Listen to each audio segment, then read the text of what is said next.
I had no belief in myself whatsoever. I was like, I'm going to leave the band and then I'm going to fail and then everybody's going to laugh at me and I'm going to be homeless and I'm never going to have a job again and da da da da da da da, like all these horrible things about myself because that's what I thought. But now that I've like gotten past it, I can actually believe in myself and say, you know what, I actually can do things because I am a strong person. And also because I have somebody by my side who's not going to let me, be a bitch and chicken out and like not do it, So much to talk about. So let's dive right in. I want to start off with your early days and your childhood. So you grew up in a house with 10 siblings, which is crazy for most of us to think about, but that must have been like pandemonium. What was your early childhood like? What do you remember? I mean, yeah, it kind of was pandemonium, as you say. It was just a lot of noise, a lot of people, a lot of yelling, a lot of singing. My siblings and I all got along like pretty damn well, especially compared to most siblings that I've seen like on TV and stuff. So it wasn't like a lot of fighting or anything, which people always ask, like, oh, did you guys fight all the time? Because there's so many of you. There wasn't really that. It was more just like loudness and like, I don't know, every dinner was like everybody's talking all at the same time. So you can't even really hear yourself sometimes. And like, it could be a little overwhelming, but generally it was super fun. And like, there was never a dull moment. It was never like you had no one to hang out with. If you ever got in a fight with one of your siblings, you could just go talk to somebody else. Like it was always just like something going on. And I enjoyed it most of the time as a child because I'm a very like loud, outgoing person. So it was fun for me. Yeah. Yeah. I feel like, do you get like does silence bother you in a sense of like you always need to be around other people? Yeah, it's kind of like I am very, very, very comfortable in noise. So when there's no noise, it's not that it bothers me. It's sometimes it's very peaceful, but I'm more comfortable when there's lots of people in the house. Like when there's nobody, it's very weird for me. If it's just me and Emmyn, it's like super uncomfortable because I'm like, what? I almost get like scared. I'm like, why is there no one here? Right. It's like the ghost. Can we talk about your parents and how cool they must be? Because I know you grew up pretty Catholic, pretty religious. And when I think of a Catholic family, I don't usually think of like a band of sisters singing pop songs and touring the world. So, like, what were your parents like? And I guess, like, what are they like now? And how did they feel about, you guys starting a band and doing all this celebrity stuff? Yeah, they were always really, really, really supportive. My dad has always been his own boss. Like he always did his own business and stuff, and he still does. And so he was always very like, go do your own thing.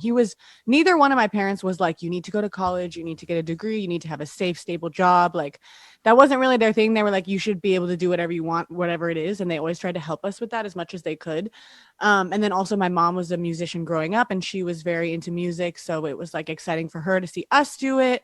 So they were always super, super supportive in the whole sense of the word for the music career. Like they always went with us everywhere and they moved us to LA when my sisters wanted to. And it was like very taken seriously. It wasn't like, oh, silly girls, you need to get a real job. Because I feel like a lot of Mm, yeah, wow. That's so incredible to have that kind of support. So, were you guys living in Nashville before you moved to LA? we were actually living where I am right now, which is NorCal. So like the San Okay. Francisco area, well, Yeah. Sacramento area, but yeah, I'm like back here now, which is weird because I haven't been here in a long time, but I'm originally from Sacramento and then we moved to LA when I was like 10. Wow. Okay. So, yeah, let's take us back to that time. So, you joined the band when you were about 10, right? And then almost immediately, you guys signed with Universal Record Label, which is huge. So, what was that kind of time like for you? Yeah, it was really exciting for me because when you're a kid, like you obviously watch like Hannah Montana and like Yes. I want to be a singer or whatever. And like I said earlier, I'm like a very, outgoing person. I love attention. So I was very excited to be able to do that. Like with my sisters too, because like, I was 10. So it was like everything's exciting. And it's like, oh my God, this is so cool. And yeah, we moved to LA and we got signed and it was all very surreal. Like it was just kind of like what the hell is happening because we would just like I mean, I wasn't even in the videos, but at this time, like I started being in the videos pretty much when we moved to LA and when we got signed. But like my sisters were just making like covers on YouTube and like YouTube wasn't as saturated nearly at all as what it is now. It was just like, oh, the duck song. Oh, here's a cover. Mm. like, all this like silly stuff, and there wasn't a lot of music on there. So it was very odd to like post a video on this random platform and then have so many people see it and then have all this stuff happen within like a year, like getting signed and getting a manager and moving and stuff. Like I want to say it was like a year or two, I think, that it took my sisters to like get to where they got to move to LA. And it was just very surreal. It was like I did not expect this to happen at all, let alone as a child, but it was fun for me because I was like, oh my God, I'm literally living Hannah Montana's life. This is so cool. Ah! Oh my gosh. So what did that look like? You guys moved to LA. Was it like going around to like recording and shooting and like what was that life like? Yeah, it was very typical, like what you think of. Like I did not expect this at all. Coming from this small ass town and like not knowing what the hell I'm doing, being a 10-year-old. And then we like recorded, like you said, going to different studios, and like there's certain like iconic recording studios in LA that like all these iconic people have recorded at, like the Beatles or Michael Jackson or whatever. And Ooh, like we were recording at all those things, or like seeing celebrities at the studio while we were recording there, which was so cool. wow. Like knowing that somebody was in the building recording at the same time as us, it was like crazy. And then the best and coolest parts for me was going to red carpets, because I feel like when you're a kid you think of like celebrities and then you think of like, oh, they're always on the red carpet and like Mm. so like when I got to do that for myself, like going to the Teen Choice Awards or the Kids Choice Awards or like all these things like Grammy pre-parties and crap like that, like all this stuff that you think about when you're like dreaming of what it would be like to be a celebrity or whatever, like I got to do that at such a young age. So it was all just very, very, very exciting for me.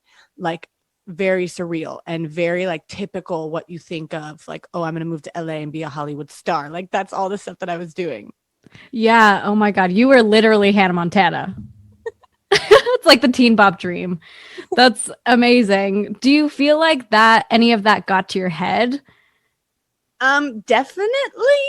Not I was mean or anything, because I didn't have a lot of friends and I was never the type of person to like, talk about that. And my mom always like drilled it into our heads, like, you guys are not famous. Like you need to never use that word, like describing yourself. Like that's just like not a word you need to say. Like don't ever call yourself famous, even if you Hmm. have a subscribers or whatever. And I totally stand by that still. Like I don't think using the word famous is a great word, especially for yourself. But it was always just like she always told us to use the word successful instead, because it's just like a better term instead of saying that you're like famous or whatever. And I think that was great. But while I didn't like outwardly say it, like I feel like some people would have like bragged or been super annoying about it. In my brain, I definitely thought that I was like cooler than other people. And like when I went back to my hometown to visit, I was like, oh my God, I'm this LA girl, even though I was literally and so I think it was more just like I thought I was super cool, but I was never mean about it or anything. But I definitely acknowledged it in my brain. Nice. So you turned into this like LA cool girl. I wanted to, but I was never that cool, so it didn't really work. It's okay. I think a lot of people think you're that cool girl.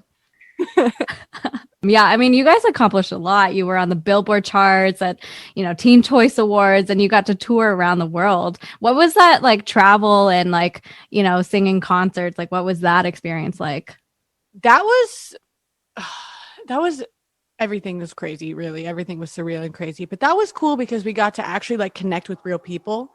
And what was interesting about us is that we didn't even tour while we were really signed with Universal, like, but because we left our deal like 5 years in, and during that time we didn't really tour at all because they didn't want to put us on tour if we didn't have an album. And when we were making an album, we didn't really like any of the songs that we were doing. So it was just like kind of stalling at all times. And so it makes sense as to why we never went on tour. It makes sense as to why we never put anything out. But because of that, we didn't get to do it until later when we were like independent. And so it was a different experience because I did some shows when I was like still super young, like 10, 11, 12. And those were like big shows in LA, or like performances at award shows. But when I actually got to tour was when we started like writing our own music and like connecting with our fan base, which we didn't do before. And so it was really cool to like write, like we have a song called You're Worth It that's like really personal and like self-esteem and like makes people cry or whatever. So we would like do that song, and it was like super, super unreal knowing that you can sing to somebody and then they'll like start crying because you're singing to them. And like, it was very like emotional or whatever at that time. So yeah, that was when it actually started, is when I was a bit older, but it was very like, it was like a next level kind of connection with people that I had never seen before. Cause before then I was just like seeing them every now and then, like outside of at the airport or at the award shows or whatever. Like that's when I would see like fans, but seeing them actually at my concerts was very cool. Wow. Yeah, that's so cool. I want to talk a bit about like that's a good example because I feel like the whole Cimorelli brand is like very wholesome and uplifting. And before we recorded, we talked a bit about like the filter that needs to get put on because of this kind of family friendly vibe and the audience. And also, there's the religious aspect that ties into it too. Can you talk a bit about how that impacted how you guys would like present yourselves online, but also like carry yourselves in real life? Yeah. So it's funny because my sisters and I, when we started the career, it was always like, it's going to be very appropriate. It's going to be family friendly. And that wasn't because of like any ulterior motive. Like if you meet my sisters, like my sister Catherine, she's like never said a curse word in her life. And like she even like bleeps it out when she's like in the car by herself. She'll like yell out the beep sound.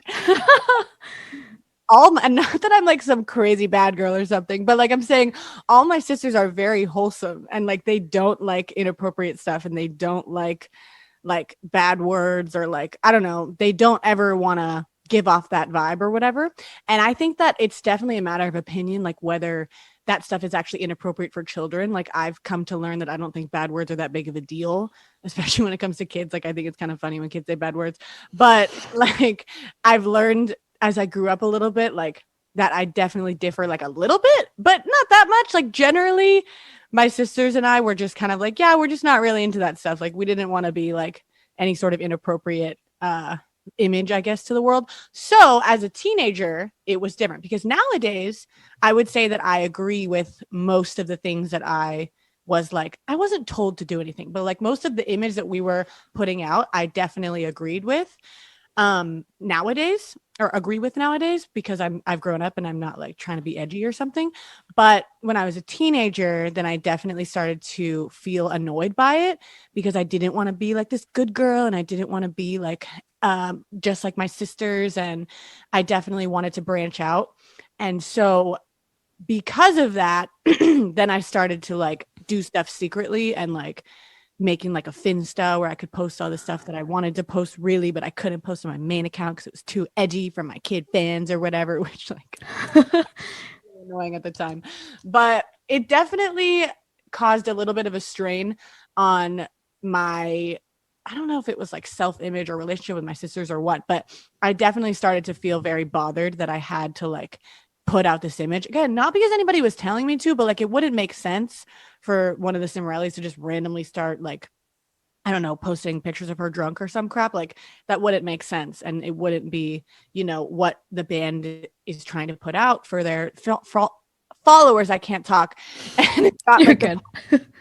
like all my sisters genuinely don't drink and like neither do I, but when I was a teenager I wanted to, and so like I was the only one of my sisters who wanted to drink, and so I started doing it, but I had to do it like secretly because I couldn't obviously like put that out for the world because it doesn't go with the rest of my sisters and like what they wanted to put out for our fans. And you know what, I still wouldn't want to put that out for people, and I still wouldn't want to say that like drinking especially in the way that I was, not in any sense of the word, but the way that I was drinking and trying to fit in and like be cool or whatever, I definitely wouldn't put that out nowadays. But yeah, sorry, that was a long-winded answer, but it just kind of put pressure on me as a teenager because that's like when everybody kind of goes through this like growing up and like figuring out who they are. And for me, I was having a really hard time. And so I just wanted to like, be edgy or whatever, but I couldn't do it publicly.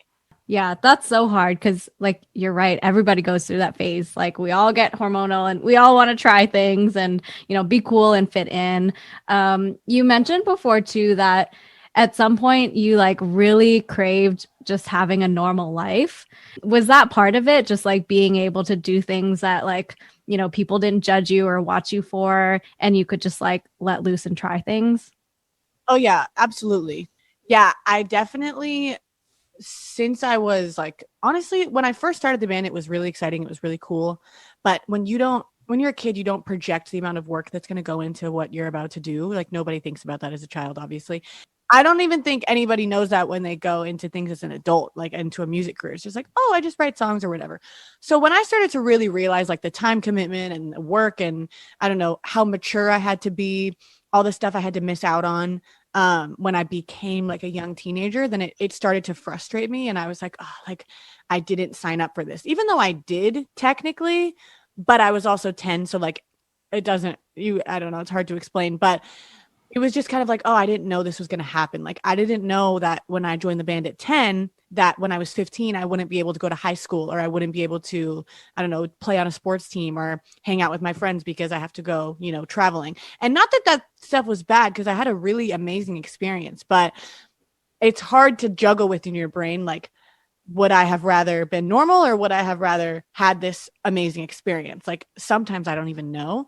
I probably would have rather had the cool experience and just be normal because I feel like everybody's normal and they kind of say that it sucks, but everybody has something to complain about.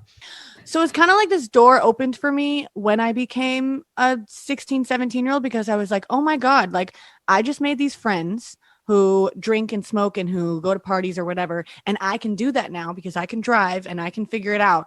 And like I can finally do this stuff that everybody else is doing. And like there's no restrictions because like at the time when I was a later teenager, then like I said, we weren't signed anymore. So it wasn't so like, I don't know, serious. It was more like we were independent and we were working together and running the business ourselves. But it wasn't like there was some label watching over us and we were doing stuff all the time and going to different places or whatever. Like we toured like maybe once a year. But other than that, it was just like, daily meetings at my sister's house and filming videos.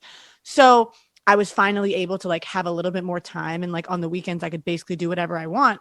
And my mom, being a sweet angel that she is, never suspected anything because none of her other kids really did anything bad ever. Like it was never a thing on her brain like, oh, I bet my daughter is going to get drunk right now. Like she's probably just going to a sleepover with her friends because she's a nice lady who thinks that people have good intentions. And I probably should have had better intentions. But yeah, it absolutely fueled me because I was like, oh my God, finally I can be like everybody else, regardless of whether this is bad or not. And on top of that, I think I started to feel the effects of what I went through as a child. And I started to want to like numb those anxieties and those like feelings with smoking and drinking and stuff like that. So it was kind of all at the same time. Yeah, wow. Have you talked to your sisters about like if they've ever had the same temptations to like try that, like try drinking and try smoking, or like I'm curious like why you seem to be the only one. Is it because you started much younger than they did and they already had a chance to like do their thing and get it out of the system? Yeah, that's a good point or a good question because my self-esteem, I think, is greatly different than my older sisters because of how young I was when I started doing this. Mm. So I think the biggest reason why I had this rebellious phase and why I wanted to go be a party girl when I don't really think I am really a party girl. I don't think I was being myself at the time is because of like my identity problems. I think my sisters are a lot more secure in themselves for the most part. Like they're just more, I mean, nowadays I think I'm more secure in myself, not more than them, but more than I was before. But I think when I was 17 versus when my sister was 17, then if you think about like Christina, for example, she's 10 years older than me. So when she was 17, she was trying to start a music career and she was like, I'm trying to be a singer. Like I'm trying to move to LA. I have all these goals. And like my sister Catherine was right there beside her, but she was just hanging out with friends and having a good time. Like neither one of them had really had any like crazy life experience that like caused them to have extremely low self-esteem or like they didn't have a lot of like if they had peer pressure, they were just like, I don't care. Like, I just don't want to. So part of it was a personality thing, I think. Like some people they just don't care about like breaking rules or being rebellious ever. And then part of it was definitely because I had lower self-esteem and less of a sense of self because of having so many people commenting on me or hate comments or like, I don't know, being an adult as a child. Like there's definitely a lot of things that mess with my brain that they never really went through. So I think it was kind of a combination of different things. But yeah, they just didn't care. Like to answer your question of like, did any of my sisters go through that? Like, not really. Like they just didn't have an interest in it. And it was just anything that was like my sister Lisa, she would go dancing at bars with other people that were drunk, but like she never drank. Like and she could have, it was legal. She could have bought it if she wanted to, but she just didn't want to. Like, I don't know. I don't know what it was. Interesting. Parents don't drink either because both of my parents drink, like not heavily or anything, but there's nothing like in my household that's like alcohol is bad, you can't drink. Like they never said that to us. I don't really know why it went that way. Huh. Interesting. Yeah, I want to hear about how you overcame some of those things because that's like, it's really hard to go through all of that and be in the public eye as a kid growing up and as a teenager. What are some of the like tools and ways you overcame that? Like, was it through therapy? Was it like meditation? I don't know. Like, what was it for you that made you more sure of yourself like you are today? Yeah, honestly, it was a lot of things over a lot of time because I didn't really realize that I had any problems and I didn't realize what they were related to until like a couple years ago. Like I didn't really put together that, growing up with millions of people talking about me was going to affect my self-esteem down the road, but I realized it as I was an older teenager, maybe when I was like 18, and I was like, "Oh wow, that's really sad." So, I did go to therapy multiple times throughout my life. And then sometimes it helped, but not really because I feel like people never really put their finger on me. Like they never really understood, like, oh, she was a child star essentially, and that's going to affect her mentally. So let's, give her therapy from that perspective. It was always like they were like talking to me and helping me, treating me as though I was like any other person who was going through anxiety or depression or whatever. And now that I'm literally thinking about this as I say it out loud, but I feel if I was, talking to a therapist who had maybe given therapy to other children who had been in the spotlight or whatever, then maybe it would have been more effective and they would have pointed out like, hey, this probably affected your self-esteem. And here's are some ways that you can deal with this and moving forward, whatever. So I definitely didn't get a lot out of going to therapy. I think, again, for that reason, people didn't really get me. But I started to really feel like myself, honestly, when I left the band. I decided to leave last year in December, and it was something 2019 or 2020? 2019. And so that wasn't like a snap decision. That was something I had been wanting to do almost since I started the band, because like I said, I always had this thing like, this isn't really what I want to do. Like growing up, I was always not wanting to be a musician. Like that wasn't really my thing. I still don't do music nowadays, even after leaving the band. I do it sometimes, but not really. So anyway, when I did that, then I was forced to kind of like face a lot of things when it came to like who I really am and what I really want, and like why I'm like people pleasing and like doing things that other people want to do instead of me, and like putting myself last when it comes to being happy, I guess. So really my husband was the one who pointed this out, because I a lot of people think that he's the reason I left the band or something. And he kind of is in this way, because it was something I always wanted to do. And I always talked to him about it in like the year, literally a year leading up to it. And he was always just like, hey, why don't you just like do it? Like, I can see that you're unhappy. I can see you're not doing what you want to be doing. Like, you need to just do it. And I was always like, I literally cannot, like, I cannot do that. That's never going to happen. Like someone else is going to leave, or it's going to dissolve, or like something's going to happen. And I'm not going to deal with it. Like, I'm not going to be the one who leaves. Like, I would never want to rock the boat. I would never want to hurt people. I would never want people to misunderstand why I'm leaving. Like, that's the scariest thing I've ever thought of doing in my entire life. Like, I'm never going to do that. And he kind of like forced me to in a way, because he was like, Dani, you've been talking about this for so long. Like, I know you want to do this. I know that you're not happy in your life right now and in your job right now. Like, I know this isn't what you want to be doing. And he kind of like had to guide me through everything. So like every little step that I took when I was making these decisions, like he was there kind of helping me be stronger, because I was kind of like a net with a bunch of holes in it, and he was like the actual ground, like very steady and solid. And so everything that I was like failing on and like not being confident on and like not telling people the truth, and sometimes it was weird, but sometimes I would have phone conversations with people and he would be in the car with me, and I would have to mute myself, and he would have to tell me like, hey, remember you said this 2 weeks ago, like you need to say this out loud right now because you're not being honest with them. And like I just automatically would go into this state of, I need to people please. I need to not rock the boat. What's the least amount of conflict I can possibly get? And honestly, I think that that was the biggest reason why I didn't believe in myself. And that's why I'm telling you all this, because I think that it all connects, because I was not confident enough to tell people what I want if I thought that it would hurt people in any way. And so when I started to have to kind of do that regardless. When Emmyn kind of made me, because he was like, hey, you're not happy, you need to do this. And I was like, okay. And he helped me gain the courage, and he was there for me every step of the way, literally every step of the way.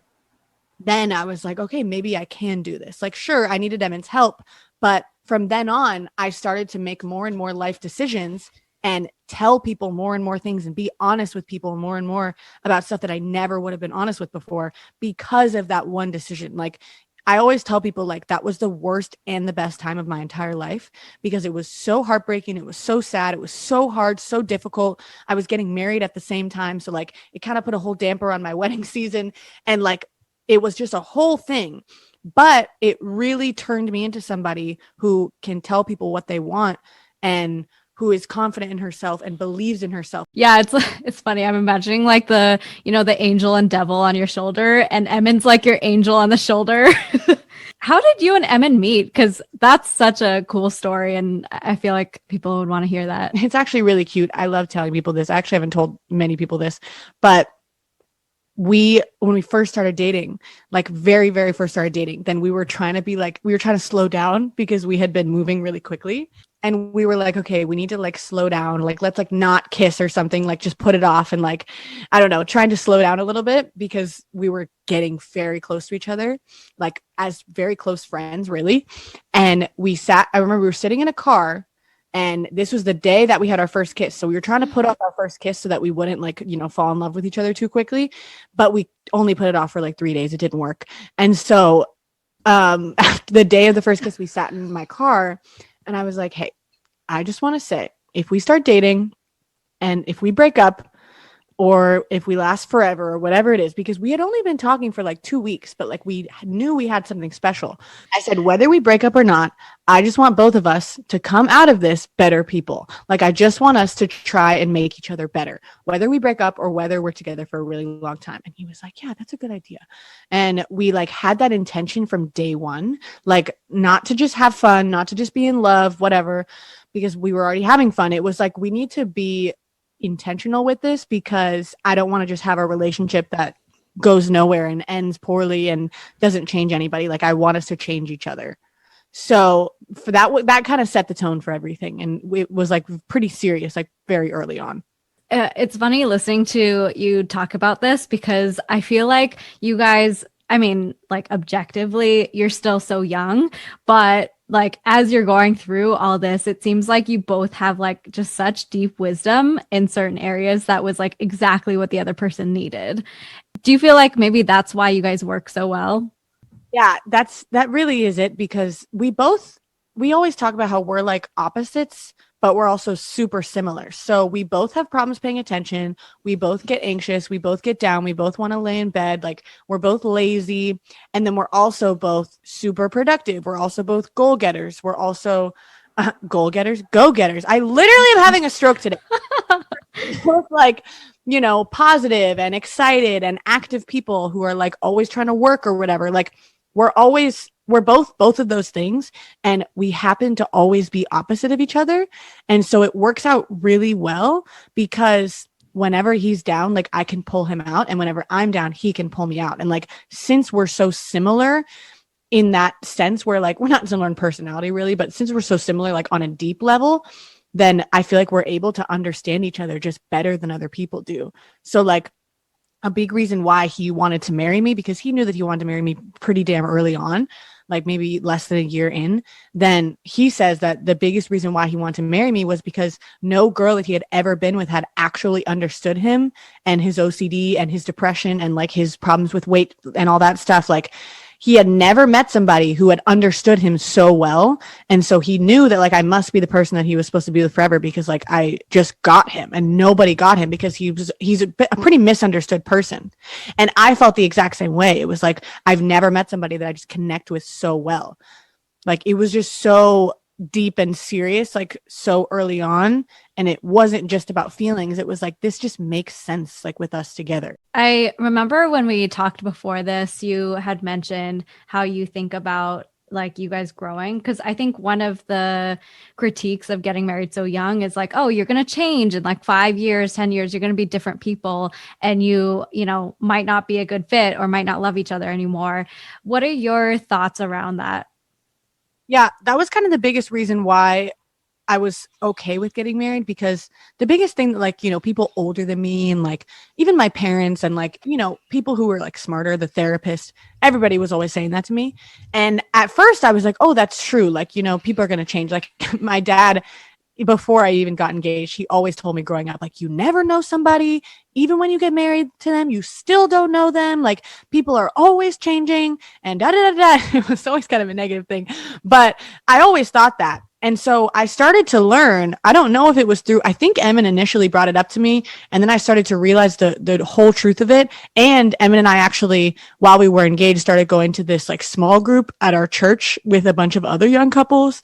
And the leaders were like this married couple who had been married for like 30 years, and they almost got divorced like 10 years prior, and they like hated each other and like didn't talk for 10 years, and like they had this horrible marriage for a while, and then they somehow were able to get it back. And like I even saw that in my parents' marriage, like them going through a rocky phase and then being able to get it back and be happy and love each other again. Like that happens in pretty much every marriage I've ever seen that lasts a long time. Like most people listening, their parents have probably been through something. If they didn't get divorced, like if they stayed together, they probably have been through a really terrible time. And it really just like shows you that no matter if you commit to somebody, like you're still going to fight with them. You're still going to get mad at them. You're still going to have problems that you never expected to come up. And it doesn't matter how long you date or how long you get to know somebody, like it's always going to be that way. So whether you want to take the safe route and get married and date for a super long time, that's great. Like I think that's how most people do it for a reason. But if you want to take the safe route, or if you want to just go for it and get married, like if you think about the timeline, if you stay together, it's the same exact thing. The only difference is that you're married. Like literally the only difference is that there's an official certificate saying that you guys are married in the state of California or whatever. And who you are is going to change regardless. And that was one of the biggest things that kept me going and made me confident in the fact that I was getting married, because so many people were saying like, you don't know him, you're not going to know him. And like, you don't know what's going to change and what life is going to throw at you. And like, it's going to be so difficult. And I was just thinking like, yeah, I don't know who I am at 20, but like, I'm not going to know who I am at 25 or 30 or 35. Like, I know so many adults who have no idea what they're doing, and so many people who get married and then 10 years down the road, they're completely different from when they got married 10 years before. And like, it's never, ever going to be like you can just predict the future. It doesn't matter how long you wait. Like, not that I think that everybody should get married after a year, because I think some people are definitely crazy and some people definitely don't show you their crazy side for a long time. And like, it's definitely safer if you're not sure. It's definitely safer to wait to get married, because it's a whole process if you want to get divorced. And I would hate people to go through that. But like for me and Emmyn, like I just knew that Emmyn was being himself, because he's never been an unauthentic person. He's never changed. He's never wavered. He's always been literally exactly the same. Like he's grown as a person, and like, obviously we're going to change, but I'm saying at the core, that's really all that matters. All that matters is who you are as a person and who your husband or wife or whatever is as a person, not all the like nitty gritty details of your job or your personality. Like it's about who you are. And I saw him be exactly the same person for the year that we were dating. Like there was never any question of like, oh, is he like really mean, or is he putting me down, or like, I don't know. When we fought, he's literally never raised his voice at me one time. I raise my voice at him all the time. Like I'm so mean sometimes, and he is just like this. I don't even know how to explain it, but he's just like the strongest, most steady person I've ever met in my life. And it's funny because I know that a lot of people who know him might disagree with that, but like I knew who he was from day one, and he always showed me that, and he always told me the truth. He never lied to me, even when I lied to him. And he like, I don't know, he was just always this like rock of a person, deep down, even when he, changed jobs and was always doing all this silly stuff as a teenager. You know what I mean? Like it's all about who you are and who your person is as a person, not about the stuff that's going to change in 10 years, because obviously that's going to happen, but like you can't control that. So if you truly believe you know somebody and you've like prayed about it or talked about it, or you have people on your side who are saying, yes, I know you guys are really good together, and like you're not the only one in the universe, because if anybody's listening, and they're the only person who wants to get married, and everybody, literally everybody, is telling them it's not a great idea. Maybe their partner isn't very good for them. Maybe you should take an audit of that, because they might be right about that. You know, most of the time I would say that people are better at judging things from the outside than you can be from the inside.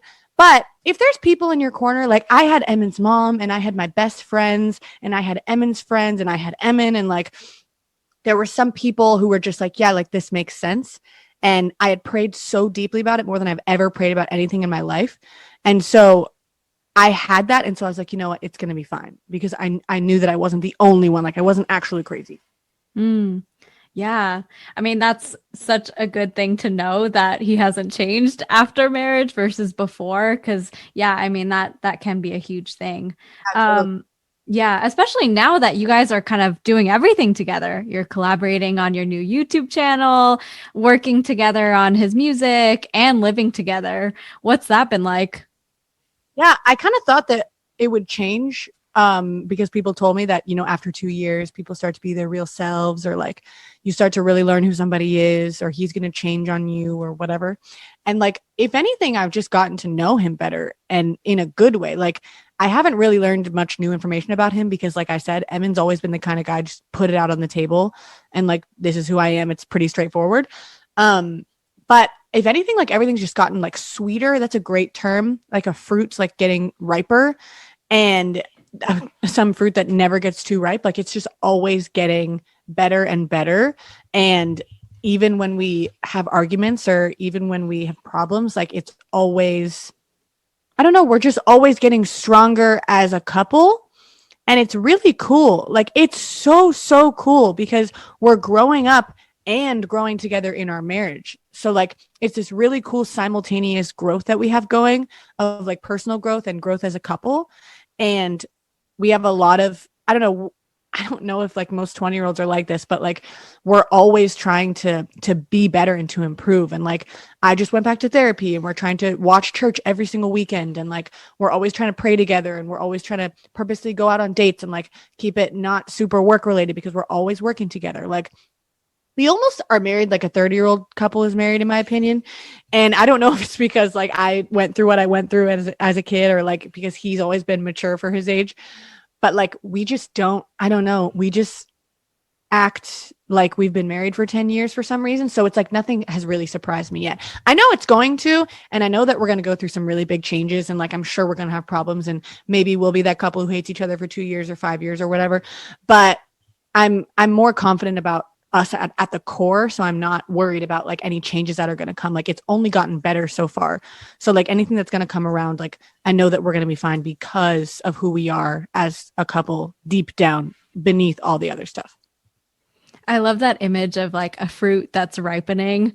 That's so beautiful, and like so much better than the idea of like, oh, you have your honeymoon phase, and then like the real hardship starts. But yeah, I like this idea of like a fruit ripening, or, you know, wine that gets better over time. Yeah, we'll have to check in like 5 years and see how that fruit's doing.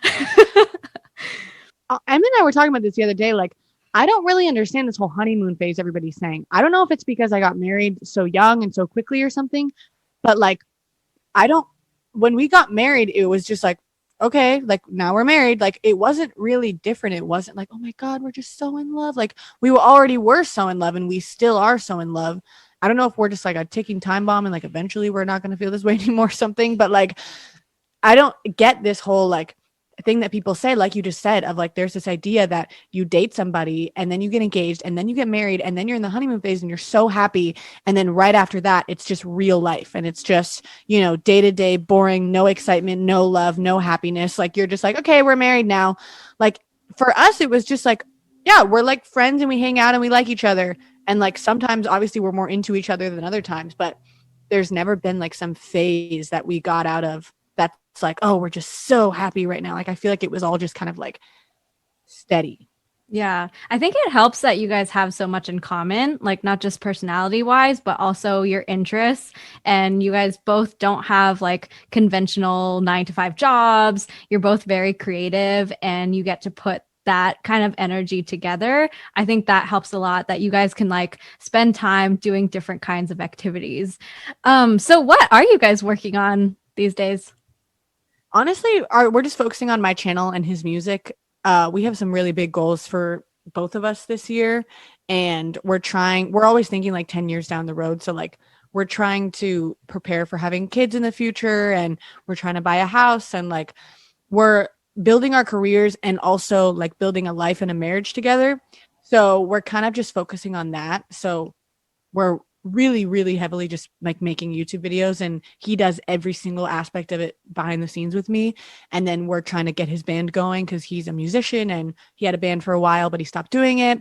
And now he's doing it again. And we're like doing that. So he's coming out with music really soon. And I don't know, we kind of just like are always collaborating on different projects and things that we always want to do together. So we have like our main things like my channel and his music, but in general, there's just always something going on. Do you feel like you're finally doing like, what Dani wants to do? Yeah, it's weird because I never really thought I would be doing this ever. Like I always wanted to be like a designer, like a not a graphic designer, but some kind of designer, not like a fashion designer. I'm trying to explain it to the people listening, but it's hard to explain. I want to be like a designer or like a web developer or like I don't know. There were all these other careers I wanted to do outside of YouTube. And every time I was imagining like leaving the band and going on my own, I never expected that I was going to leave and start my own YouTube channel. Partially because I didn't think that I liked YouTube, but also because I didn't want to be like a traitor or something like, oh, she left this YouTube channel and now is doing her own thing. Um, but I decided to do it anyway. And when I did do it, then I realized that I actually really love doing this. And it's completely different than what I did with Cimorelli because the way that Cimorelli works is it's like mainly covers and mainly music. Obviously, it's a singing group. And then when there are like talking videos or you get to like, I don't know, talk about topics or whatever, it's like with 5 other people. So you can only have like, 1/6 of an opinion. And for me, like I have a lot of opinions. And so being able to just like talk freely about whatever I want as long as I want and like frame it in whatever way that I want it to be and to control my schedule. Oh my God. Like I did not realize how much I needed that until I left the band because I always had to like go to my sister's house and work and stuff every day. And it was always like my sister telling us what time we'll be there. But now like I can just, plan it and I can say today I literally have the entire day to do whatever I want. So I'm so much more productive and I get so much more done because my brain is just so stupid to where like I can't function if I have like somebody telling me that I need to be here from this time to this time. Like I don't see that as a good thing. Like I think I'm an idiot for that. But that's just how I am. Like I can't function any other way. So I'm extremely, extremely fulfilled right now. And I never expected that I would be doing this. Like I never thought that I would go into another YouTube career. But when I realized that YouTube isn't what I thought it was when I was in Cimorelli, like that was definitely a different thing than what I'm doing now. When I kind of put that together, like, oh, this is not the same thing at all. And I'm not talking about the same things. I'm not doing the same things. Like I'm doing completely different things than I was doing. Like I think I realized like this is actually really what I love to do. And honestly, I don't know how long I'm gonna be doing it for. Like 5 years from now, I probably won't be doing it anymore and I'll probably be doing something else. But like for this phase in my life, no kids, just got married super young, like just hanging out. Like this is perfect for me right now. So I'm definitely doing what I want to be doing right now. That's awesome. That's great to hear that you're fulfilled and like really living out, your life. And maybe it's not like the dream, but it's like your dream for now. And just to clear the air, in case there's any questions, how's your relationship now with your sisters? I love that you mentioned this because when we were talking before, I was like, oh my God, everybody thinks that there's this horrible thing and there's not. But there's seriously no drama or problems. Like we have our own sister relationship and there's always going to be like, times when we fight or don't talk or talk more or whatever. But like my sisters and I have a very normal relationship now. It's different than what it was before because I don't see them every day. And like because of COVID, I'm out here in California and they're all in Tennessee. And like I haven't seen them in so long. Like the other day I cried on the toilet for like an hour because I was like, I miss my sister so much. And like all this stuff going on. And like my sister had a kid and like I haven't been able to meet him like at all because of COVID and everything. So there's like a lot of people think that there's beef or like that I hate them or they hate me or whatever, but there's literally nothing wrong there. We're always going to have a sister relationship, and I'm always going to love them and they're always going to love me regardless of whether we work together. So yes, our relationship is different now because I'm not in the band anymore, but different isn't always bad. And I like to think that we have a pretty normal sibling relationship now, because I think most siblings, live in different states and talk sometimes and call each other on the weekends or go visit sometimes. Like, I think that that's like a normal sibling relationship, and that's what we have now. And before, we had like a coworker seeing each other every single day kind of relationship. And that, I honestly think that this is better for us, because I think that more space makes it better when I do get to see them. So that was a good thing to say. Yeah, definitely. No YouTube drama to see here. Sorry, guys. So I guess let's end off on, looking forward to 2021 and beyond. What can we look forward to seeing from you? Yeah, I mean, who really knows? Honestly, I'm kind of throwing everything into my YouTube channel, and I really believe in it. So if anybody enjoys listening to me speak for some reason, then you can check out my YouTube channel. And I post 3 times a week on there, and I'll probably keep posting 3 times a week on there. I do monthly merch drops, but they're not really merch. Like, they don't say my name on them or anything. They're kind of more, I'm trying to frame it more like a clothing line, or like, I don't know, Ooh. something not so like, narcissistic. But if anybody wants to check out that, then I'll be doing that every single month. I'm supposed to announce one today. I just haven't done it yet. And I'll be working with my husband's music. So like I said, his band is called Games We Play, and he's coming out with a couple singles in the next few months, and he's like actually starting it up for real, which is really exciting. So if you like, pop punk music, pop rock music, like all those things from the early 2000s that everybody used to listen to, it's kind of that vibe. Like all American and stuff like that. So yeah, I'm really just going to be doing that all year long. So anybody can find me on my YouTube channel. That's what I'm going to be doing for the rest of the year, and I'm really looking forward to it. Awesome. We'll drop all those links in the episode notes below so you guys can check it out. Do you want to just say like the name of your YouTube channel and social? Yeah, so my YouTube is Dani Calleiro, which is Dani, Dani, and then Calleiro. It's spelled like Dani Calleiro if you spell it like that. And then my Instagram is at Conscious Calleiro, which is my last name that I just spelled before. And then my husband's band is called Games We Play, which you can find on Spotify and also YouTube. Woo, awesome. Make sure you guys follow, check them out. And thank you so much for joining today, Dani. You have so much wisdom, like despite your age. I'm sure you get that all the time. But yeah, this was really fun. And thank you for sharing your story and your wisdom. Thank you so much. I really appreciate it.